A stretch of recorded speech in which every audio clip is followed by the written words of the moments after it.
The stadium is getting ready to rock one last time. Are you? Are you ready to rock? Be sure to see the very last Blackhawk games at Chicago Stadium live. It's Hawk Vision.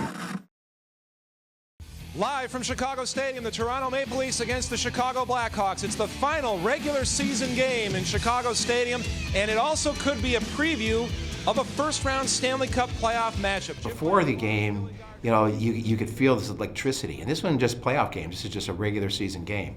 Earlier in the day, we had a chance to talk to the president of the Chicago Blackhawks, William Wirtz. He's a man of mixed emotions on this final regular season home game for the Chicago Blackhawks. This is a day I have dreaded ever since we announced the new building, and I'm trying to ignore it. Like it's not really going to happen, you know? And, because as far as I'm concerned personally, this is the greatest building to watch a hockey game, and there'll never be another building like it. I grew up in Chicago, obviously watching the Blackhawks, and knowing that the building was going to be knocked down. Pretty emotional day. Okay, what's going on inside here is only part of the flavor of what's going on tonight. Let's go outside, see what Mike Goldberg has as he talks to some of the fans outside the building.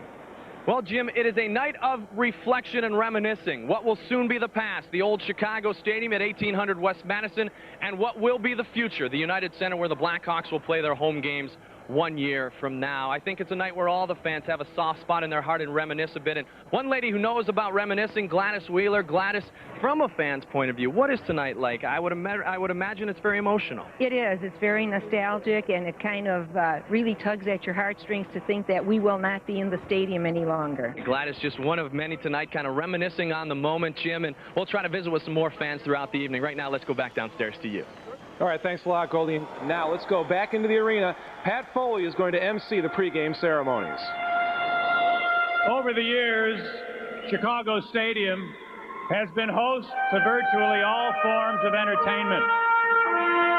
I took great pains all year long to walk around every inch of that building. It is burned in my brain. I just knew that was something I was never going to forget. But one thing is certain when you look around and see how this facility was laid out.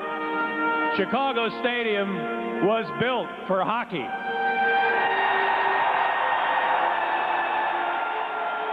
Of course, they had the four legends there. They brought the banners down.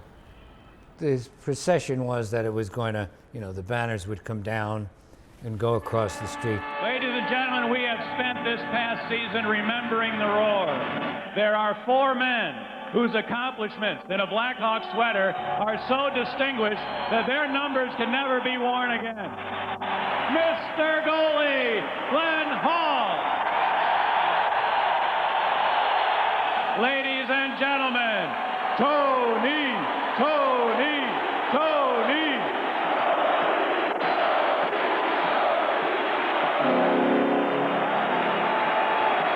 Greatest center iceman the Blackhawks have ever had. Hall of Famer, the uncheckable Czech, Stan Mikita. The best winger the Blackhawks have ever had. The Golden Jet, Bobby Hull.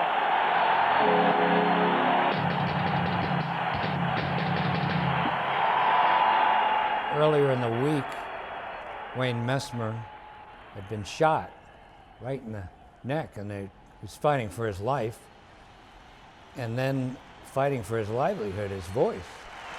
Ladies and gentlemen, we direct your attention to the organ loft. There's a woman named Kathleen Messmer up there, and we are hoping tonight that to the best of your ability, you can take the energy and the enthusiasm that you're going to feel right now and take it back to Wayne so he knows how badly we all want him to get better. I don't think words can really describe the feelings that you get when you stand on the blue line. And the anthem started, and at the time when Wayne Messmer started belting out the anthem, the energy that flowed through that arena, the fans and the pitch that it got to. I remember standing on the blue line and seeing, you know, dust and soot fall from the ceiling onto the ice. It was so loud that the building shook.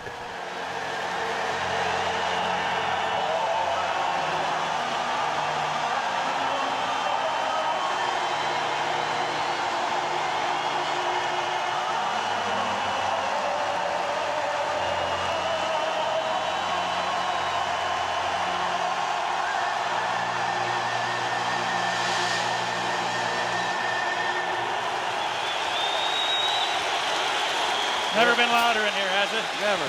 So Wayne, if you're listening, God bless you. We're all pulling for you. And do we have to play the game? When I got there in 1988 at 18 years old, I'd never seen anything like it. To have to walk up 17 steps to get to the ice surface. And it was an inspiring walk, and it was an intimidating walk. Kind of like a gladiator experience, you know, you're going into a war as a player anyway, when you're walking up those stairs out to the arena, the smoke, the haze in the rafters there. So everything about it was like the opposing teams hated coming in there. It was fear. It was like, you know, it was like the old ancient Rome getting fed to the wolves. Here we go now as the draw is cleared into the Hawks. You better be ready to play because it was intense and things happened quickly. And Pullen is just hammering away.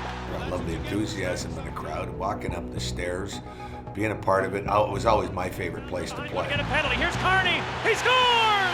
Keith Kearney off a great centering pass, was all alone. There was always a little bit of a melancholy feeling about, you know, especially near the end of the year. Oh my goodness, it's near the end. This is going to go away. Roney going for the line, shoots, and scores!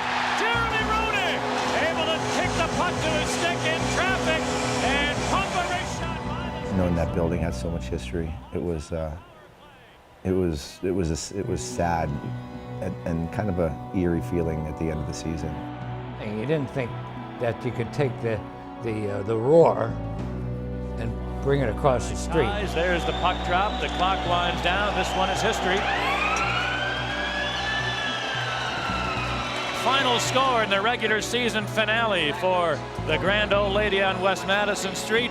Toronto 6, Chicago 4. Really an exciting night at Chicago Stadium, Bill. It was great to see the four greatest Blackhawks come out on the ice, get their numbers down out of the rafters. The game after that, I guess, was almost an afterthought. The Blackhawks certainly kind of played that way. Being here for the game, and the outcome was really secondary. When you're here for the anthem, and to hear the anthem and to see and hear the people cheer for Makita and Hall, Esposito, it was a special occasion. And the anthem, I don't think anybody will ever forget. I think everything else was secondary today. I really do. I had chills going through my spine all night.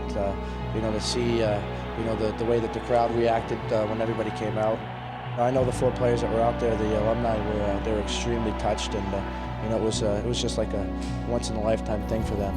Back in '91, when the Gulf War was going on, and Mesmer sang the song, and I said, I've never heard a roar like that in my life. Tonight, I had to top that by a lot of decibels, I know that. New history had to be made. It has been. The United Center is an unbelievable facility. But the Chicago Stadium, people who were there, I don't think will ever forget it. What I remember more was driving my father down the day that they tore down the building.